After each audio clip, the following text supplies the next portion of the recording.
Hey, I'm Matt. This is Let's Talk Music, and I'm with Caesar from Zero Theorem, Los Angeles-based rock band. How you doing, man? Doing well. How about yourself? Well, not too bad. So, I've been checking out a lot of your music, man, and I'm telling you, I'm pretty impressed.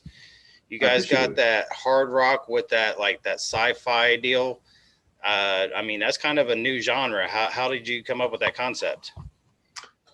We I think as we all kind of like not only science fiction but like all that kind of stuff. Like not of course the Star Wars and things like that, but like aliens and dystopian societies and comics and all this stuff. And just with our love with that, we decided it'd be cool to kind of mix in that vibe with the music we love, which is hard rock and heavy metal, and put it all together and see what we could do.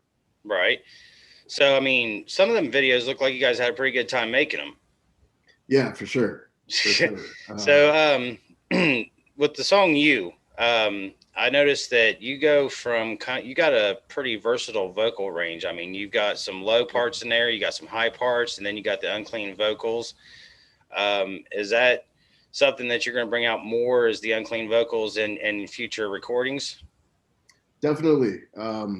I'm definitely of the school of Mike Patton and guys like that that can do everything and anything with their voice, and I think it brings out more interesting layers and stuff like that when instead of say a guy, even if they have a really good voice, it's just the same kind of vocal over and over again. Sometimes to me I just get bored of that. So Right. definitely the heavier screams and growls, along with just singing differently and that kind of thing. It always interested me, so I'm trying to bring that in more and more as we keep recording newer stuff. Yeah, I mean, and another thing that I really liked, I mean, was the musical breakdowns, like the part where you get the unclean vocals and you just the background music, the hard, crunchy, melodic sound. I mean, it really impressed me. I mean, to be honest, I hadn't heard much from you guys, out here in Ohio and stuff, but yeah, I was quite impressed. Thank you, man. Yeah, the breakdowns are, I think, it's an important part in heavy music because it really allows you to go as hard as you can, for a bit, just to even let the song breathe, kind of a thing, and also get lost in it a little more. That's what I think it does. Usually a lot of people use it during the bridge, like we do for you, and it's certainly a fun part of the song. Oh yeah. So the Killing One, that was just a pretty all out good album. I really enjoyed it, and I Thank you. seen that you guys are going to be doing the Killing Two in 2021 and Translucent. Watch that. That was a really good video. Thank you. Yeah. Definitely gets the sci-fi in there. Yeah, it's the gray alien species, or whatever you want to call it. Those guys, we always have fun doing the animated videos, and since we're kind of forced into doing something different this time around with all the COVID craziness going on, we did three animated videos, and we had a blast doing it, man, because it's just kind of, we're able to expand on our ideas for the whole Zero Theorem universe kind of a thing.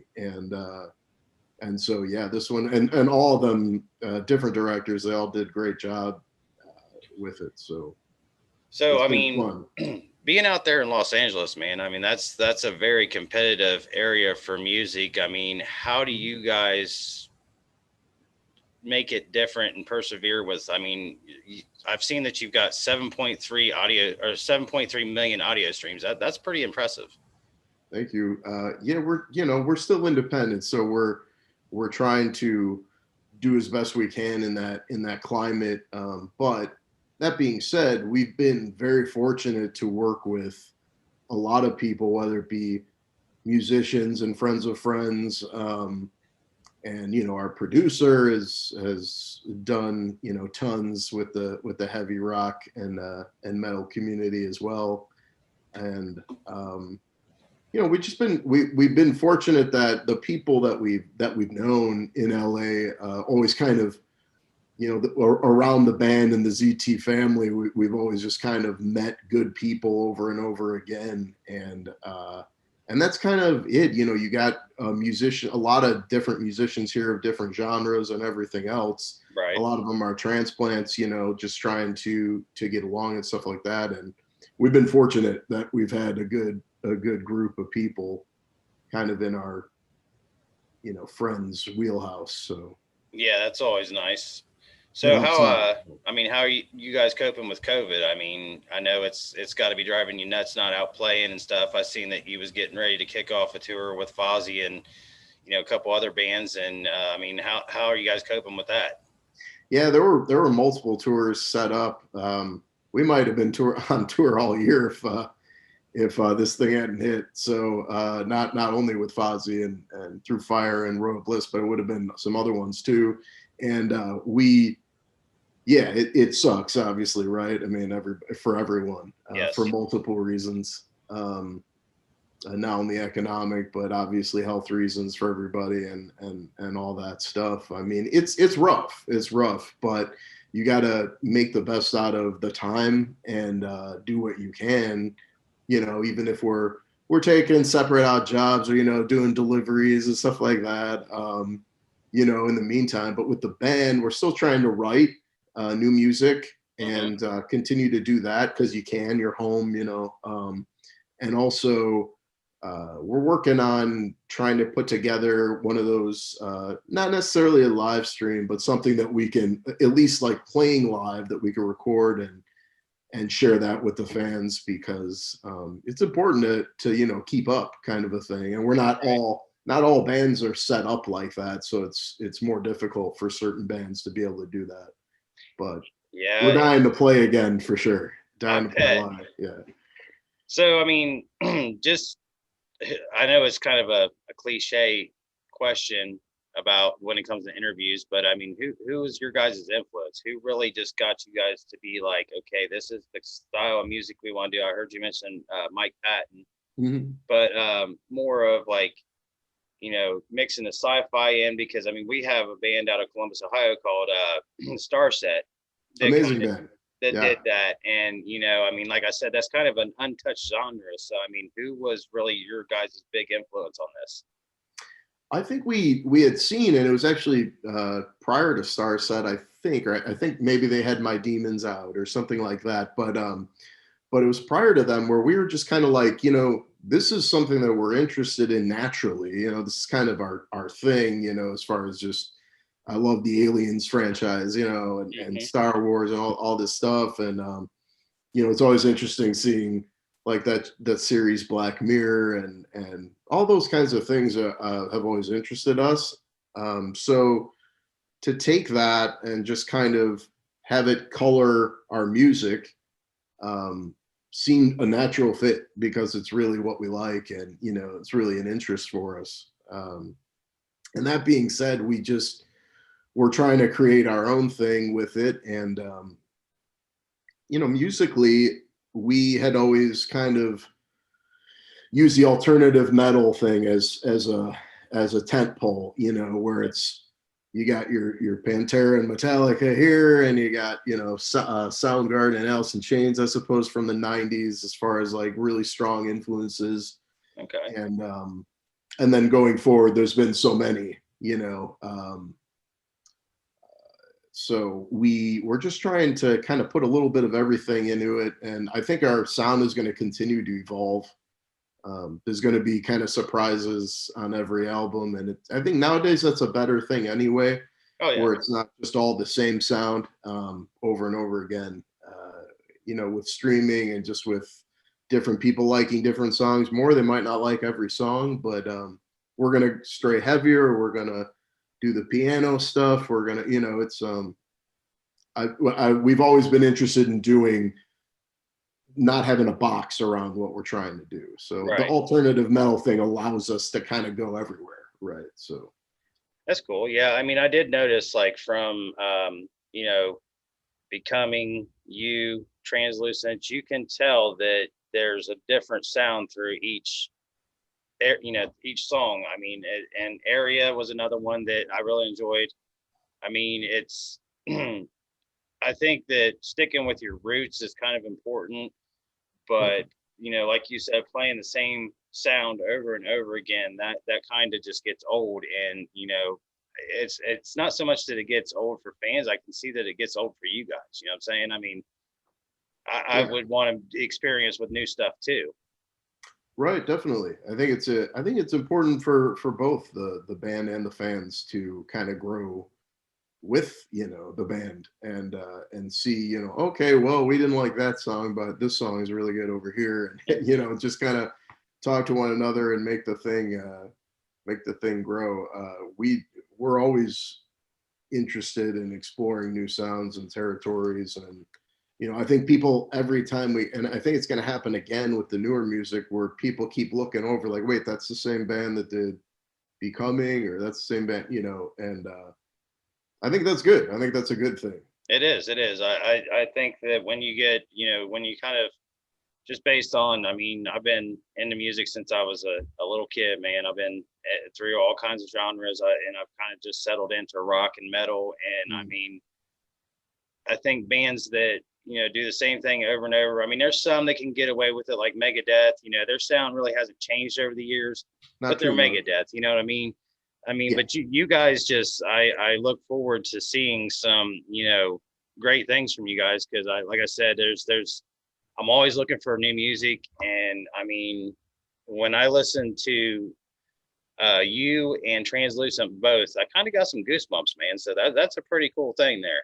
I appreciate that. That means a lot. That means we're doing something right there. So that's good. Oh yeah, I mean it's that for me, music is something that you know you don't just listen to it; it touches you. You know what I mean?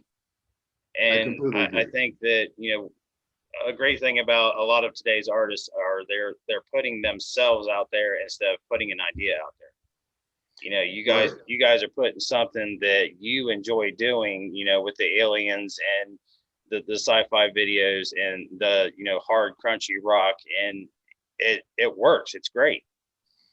Thank you, man. We're gonna keep pushing and trying to evolve everything as much as we can. You know. Yep, that's I mean that's what it's all about. So I mean, what's the plans after the pandemic? You just ready to run loose or what?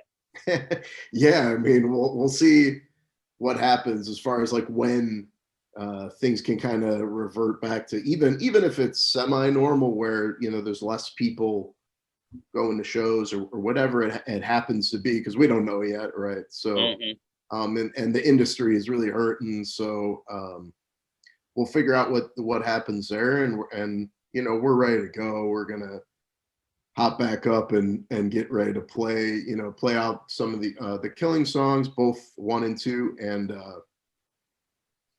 like I said, we're probably going to do some sort of live stream or just live show and play it, and just get ready to get back out there, man. That's we love playing it. We had our biggest tour that we just had, not just it was around last year around this time was with Nonpoint, Hire the Hero, Man of Hmm. Mayhem, and that was great, and because we it was the most people we've played to on a nightly basis, and it was just really cool being able to um, connect with people with the Right. music on that level because it hadn't been done yet. So that's what we want to do is keep continuing that feeling and going out with more and more great bands that we keep talking to. So hopefully things continue in that way. So are you guys I mean, are you like a fan based band where like after a show, you know, you'll come out and say hey to people or Absolutely, man. Without fans, you got nothing. I don't care what anyone says. right. You need to. We're every time we play, we as soon as we clean up our stuff off stage, we're out by the merch booth, and we're Hmm. ready to. You know, we were doing hugs and shaking hands and take close pictures, and now it's like, well, what happens? Right. Do we do that still, or are we doing like the 6 feet apart picture? Like, how does it work? It Right. kind of Right. sucks, but we're still interested in, you know, in connecting in whatever way we possibly can. That's because without the fans, man, it's nothing. So for Yeah, sure. I mean, and I really do appreciate that artists, admit to that. I mean, because it is a job that depends on people, buying your music, coming to your shows, buying your merchandise and stuff like that. Right. And I mean, Yeah. if you're not really social with them, then it can kind of hurt you. But in the same sense, I mean, you can just be completely badass, and it doesn't matter. People still come. But Sure. that to me is important as an artist that will, connect with their fans. I mean, I love an artist that, like Bruce Dickinson from Iron Maiden's one of them. He Yeah. gets the crowd going. You know what I mean? He's into it, they're into it. And I think that's seriously just one of the biggest points I love about shows is, the smile on an artist's face when somebody sings back to them. I mean, that's got to be an amazing feeling. It's huge, man, and it was happening a little more than usual that our last kind of run, and that thing was crazy for me because I'd be looking out there like, oh, okay, you're not here just for the closers. That's pretty cool, or at least you cared to look and see, what we were about since you were here, Right. and I look because that's how I am too as a fan. I always uh, go for the early show, watch all the bands, kind of a thing, and I've always been that way too. So it's cool to see that, and for sure, Bruce Dickinson is definitely one of the best alive at that. Just kind of bringing everybody in, and that the connection back and forth you have with the fans like that is something that's you know it's part of the reason you do this in the first place, right? So Exactly. yeah. All right. Well, going to go ahead and bring this to a close. I will let you get back to whatever it is you're doing today, but I do appreciate it. And if you guys hit Columbus, Ohio, would love to do a live interview with you. That'd be awesome, man. We actually did play with that tour last year in Columbus, and one of the best shows. It was, Columbus. They bring it, man. You guys bring it out there. So it's you guys love your rock and metal. So Oh yeah, yeah. um, It's definitely a music scene out here. I mean, people think it's all just cow tipping and football, and you yeah, know, you don't know when you're not living there or around. People just guess and don't know what they're talking about. But I'm actually a Midwestern boy. I'm from the Chicagoland area, so okay. I went to school at Iowa. So I kind of know about the Midwest, and we love our heavy music. So Heck yeah, man. yeah, Well, we'll look forward to seeing you, and I will get this edited and up on YouTube soon. So hopefully you guys like it and your fans like it, and we'll be looking forward to seeing you out this way. sounds good, man. It's good to talk to you. Thank you for having me. Thank you.